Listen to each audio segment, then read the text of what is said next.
Hi guys, it's Vanessa with Farm Girl Gardens and Market, and I am outside of my Victory demonstration garden today, and I wanted to take you along with me. If you guys are new to my channel, I just wanted to say thank you. I have noticed that there's been several new subscribers, so hi. In a nutshell, my name's Vanessa. I install community gardens, and I also run an edible garden coaching and permaculture design business here in North Central Texas. My deepest passion is helping individuals sustainably grow food in abundance for their tables and the tables of those in need, and I hope that I can help to support and equip you in the way that you grow in your gardens. So come on in, guys. Now, this is a garden that we actually installed the very first week that we moved to this farmstead. This farm project is both our personal residence, and then we have acreage that is for our farm project, which is a nonprofit garden and permaculture initiative, basically to come alongside community garden leaders like I used to be when I was a little baby gardener, and show them how you can do this for cheap, efficiently, effectively, how to motivate your troops, your students, or your congregations or organizations. So I use a lot of permaculture tips in this Victory garden, and I just kind of wanted to share the progress. Now, when we first installed this, all that I did was I came out here and I laid all of our moving boxes, our big heavy, refrigerator box cardboard, put that all down, and then I laid down some no-till border around it just to keep we have a lot of Bermuda grass from creeping over the space. That sat fallow for about a year, and then with mulch over top of it about 6 months later, sat fallow for a total of a year. And then just this spring we went ahead and put in soil and mulched in the walkway and planted. So all in, the materials for this garden include that were purchased include the fencing, and then the materials to make this gate. $75. $75 for a 15 by 20 foot garden space. So without further ado, let me take you along. So over here, and I do need to weed, but actually one of my approaches in kind of a holistically sustained garden is let your weeds create actual scent confusion and physical barriers while you're getting plants established. You certainly don't want to let them linger so that they would deny nutrients or overcrowd or shade your edibles. But it's actually a great way to kind of hide in plain sight. So I will come in here later and clean some things up. But right now, this is a demonstration for a Three Sisters or a companion style garden. And so one of the things that I recommend, we have several different varieties of squash, beans, and corn growing here. I did select bantam corn, which is a shorter, smaller species of corn, so that it wouldn't overshade the zucchini as it's growing. Another tip when you're growing zucchini, especially in Texas where we get the squash vine borer quite a lot, is to make sure that you're planting variable species. And so I actually love the Black Beauty. Everyone knows this guy, the standard zucchini. But if you'll look behind him, I have some patty pan squash as well. And the patty pan squash, the patty pan squash and more rare cultivars of squash that are not so aggressively planted, and especially not planted in a monoculture, tend to not get visited by squash vine borer and squash bugs quite as much. So planting different species of squash will actually help you create some camouflage and some scent confusion. One of the things I want to point out here is if you are growing Black Beauty, this is not a problem. This is the natural patina of the leaf, and it is fine.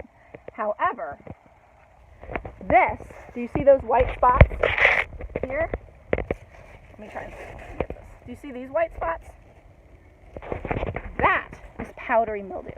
And the holistic way to treat that, or one of the ways that I use to treat that, is actually a baking soda mixed in water and sprayed onto the leaves as just a foliar treatment. You can actually also use milk, because the lactic acid in milk will also help control powdery mildew. Powdery mildew occurs anytime that there is too much humidity or a lot of rain. We're in Texas, we're having some crazy weather. We've had high humidity and high rain. I'm not too worried about it. Now, if you don't want to make a spray, although I think that's the best approach, you can go and remove the leaves. But once you cut this plant, it's going to release its fragrance, and all of those pests are going to come and find it. So if you do have to cut and remove a damaged leaf, make sure that you are burying it back in with soil to kind of hide that scent. And then another suggestion is to plant a lot of aromatics around it. Thai basil being a great one because you can get it in quick and it just grows aggressively. Now, over here, we actually have my youngest son's celery garden. And this is all celery that I showed you in the former video that you can propagate just from store starts. And so you can see that we have a really good plant here. We actually have 6 in this row. And these are all just regrown from grocery store celery.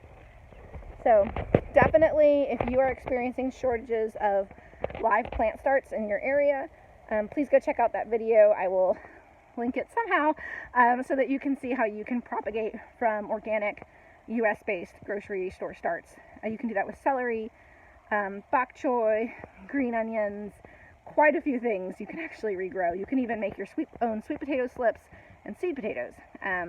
Just keep that in mind. Sorry guys, super pregnant. And then behind me, I've got all of our potatoes. Our potatoes are actually almost ready to come out of the ground. We're gonna have about a week of solid rain. And even though it's a little bit risky to leave them in with all that rain, we're gonna do it. We're gonna hope for the best. Back here is where we've got our chard. I really love growing chard in abundance because there's just so much that you can do with it. And then we also have an update on our kale. This is definitely going to be kind of end of season for these guys. Unless I come in here and shade them with something, it's really difficult for kale to, thrive in our Texas heat. And the last couple of things I wanted to show you is our lettuce section. Kind of the same situation. We're going to use it before we lose it. But I always advise that you let your end of season crops bolt and flower, because it's a great way to support your local pollinators, and it's a great way to get those heavy hitting community garden pollinators and beneficial insects into your space. And if you haven't seen what a baby ladybug looks like, I think they look like little baby alligators. I had one in here earlier today. I'm going to try and find him. Aha! This guy right here. Do you see him? That is the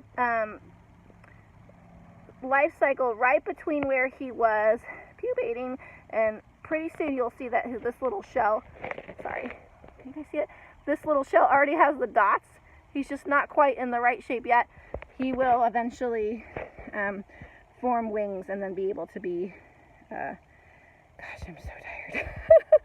I'm able to be a really aggressive pollinator and aphid eater in our garden, which is great. The other things that I've got going on are some cucumbers. Kind of the same principle with cucumber beetles. If you're having a lot of issues with those, you want to make sure that you're planting more than one species. I recommend lemon cucumbers, and Emma Gardner had a really good white cucumber available for 2019. I'm not sure if he does this year or not, but if he does, I recommend getting it. You can't beat 99-cent seeds, and I always love supporting his initiatives. So, anywho, that is the mini Victory Garden tour. Y'all, I'm so out of breath because I'm so super pregnant. This might be the very last video that I will post this week. We will just see. Baby is doing okay, but is going to be here any minute. So I will do one last bump shot, and that's what we're dealing with, y'all.